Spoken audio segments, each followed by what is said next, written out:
I'll be remembered, what will you? Bill McDonald's the baddest that I would turn to. CEO with the shit that's a dope motherfucker. He'll always win, there's no going under. The top of the crown resting on his head. The beast is alive, he'll never be dead. If he drank before, bring it back to life. Push harder for it, let us survive. Show courage and strength, it's okay to be scared, but don't let it stop you, always stay prepared. Bill Showman School, they're just not beginning. Winners fucking win, losers talk about winning. Welcome to the Bearded Beast Show. My name is Bill, and I am the Bearded Beast. Wow, the weekend, boy, it's gone already, but we don't wish away 5 days just to get 2, right? Every fucking day is the weekend. We do things that we enjoy so much that every day is the weekend, right?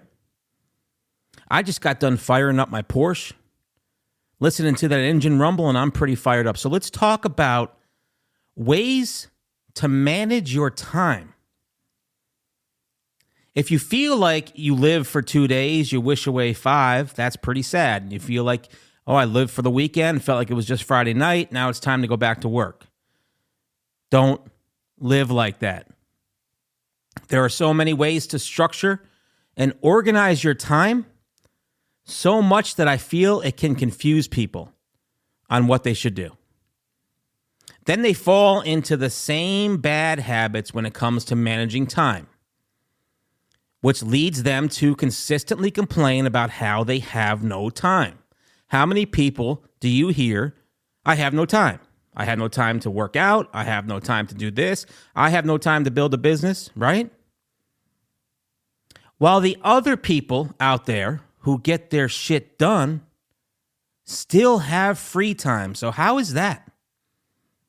Here's the truth. The one thing that we all have is an equal amount of time in each day. It doesn't matter where you come from. It doesn't matter what you do. It doesn't matter how you were raised. There will always be 60 minutes in an hour, 24 hours in a day, 7 days in a week, 52 weeks in a year. That's what we get. We all get the same. So why is it that some people feel like they have plenty of time while others feel like they have no time at all?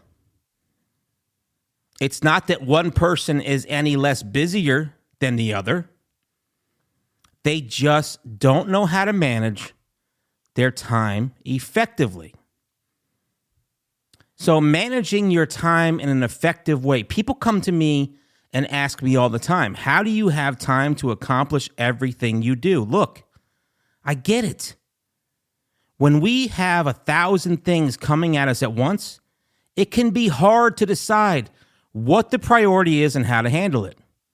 It can feel like you're a prisoner to time. So let me mention a few things possibly on how you can arrange your time in a way that you no longer feel like a prisoner, but in a way where you are mastering your time. Make sure you avoid this. Don't fall into the trap.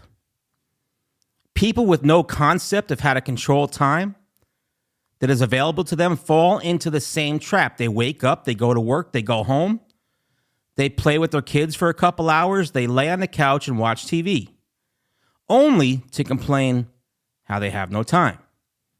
This is how average people use their time. If you use your time like an average person, you can't expect to be more than average. Right? If you use it like an average person, how can you expect to be more than average? How about trying to immerse yourself in one thing at a time? One common abuse of critical tasks is trying to do several things at once, trying to do too much. You're not going to do everything effectively. Finishing the job is what matters. Try not to do more than 5 critical tasks a day, and that doesn't mean you're going to accomplish them all.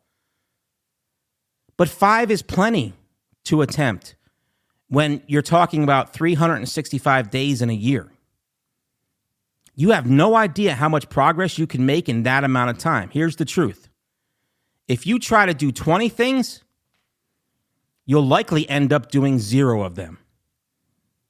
We only have so much attention to do things effectively. So when you try to do 20 things instead of 5, you end up dividing your attention between 20 things, and it ends up with a super sloppy result. You have to do what's in front of your face and focus on finishing those tasks. And stop worrying about what's coming next. Doing a little with a whole lot of effort is far better than doing a lot with minimal effort. You can try to do 20 things a day.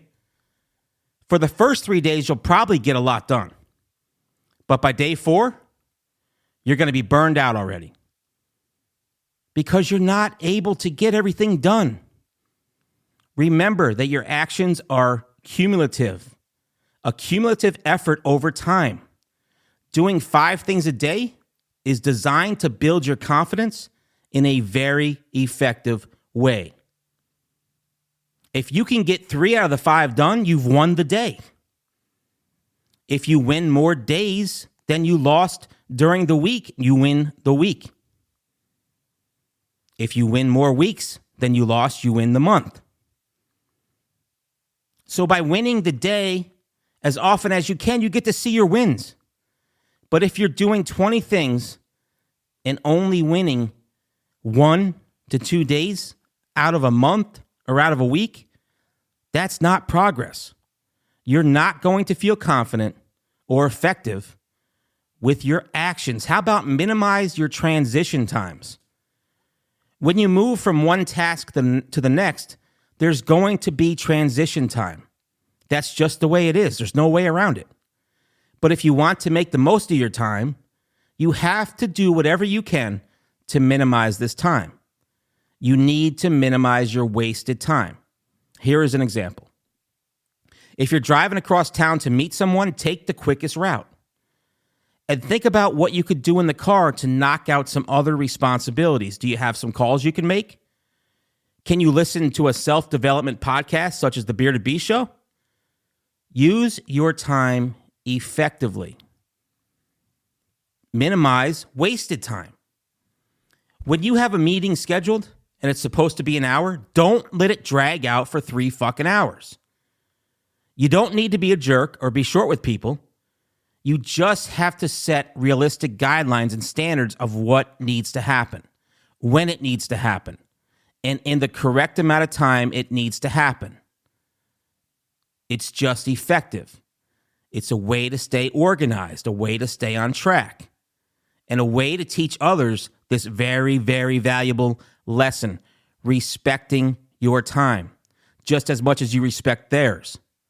All successful people pay attention to these details. Look at the time you spend on social media, for example. If you add it all up, you might have an extra 3 to 4 hours a day. What could you do with that time? We're becoming slaves to time and technology because it takes our attention away from the things we need to do to be successful. You have to learn to regulate it if you want to master your time. Last one, minimize meeting time. This is especially true in business, but it can definitely also apply to your personal life as well.